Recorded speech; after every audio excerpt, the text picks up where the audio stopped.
Asan si Congressman Nalika?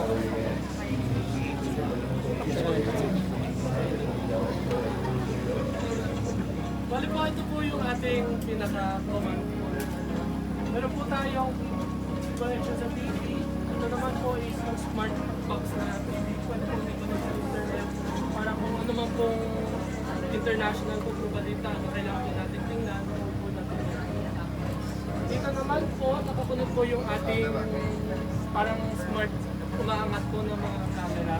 Nakita po natin yung 360 po ng Moco, ng command center. Naikot po natin yung isa po, meron po siya yung pan-tilt na camera na nasuzoom yun po sa monitor.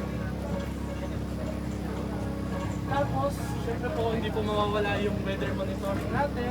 Tulad po na to, yung weather po natin ngayon na medyo mainit po talaga.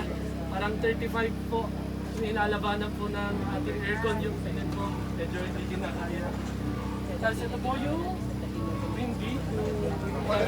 Palitan mo na yan.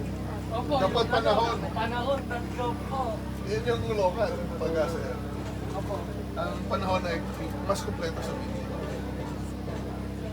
Medyo mahina po kasi signal namin. Kapag mag-meeting, ito po, we have the whiteboard. Then, ito po yung mga gamit na available dito. We have the high angle rescue and yung mga tali po for our operation. Mag-explain sa video.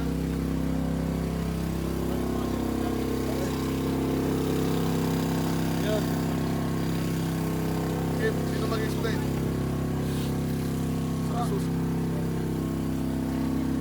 So ito yung ikaw na mag-explain. So, actually ko, kung may mayor, meron tong kasamang trailer para Trailer po. para lagi yun Lahat po ikataas. yan, ano po yan. Anti-rescue boat, meron din po yan. Sabi ko nga kay Kong kanina, meron din po yan tawag ito, drone na kasama. So lahat po yan, naka-integrate po yan dito kay Coco. And then, yung Weather. ito din po ay powered ng tatlong solar, wind, at saka meron din po generator. So kung sakali man po mawala ng so pwede din po yung Package for at least 2 kilos.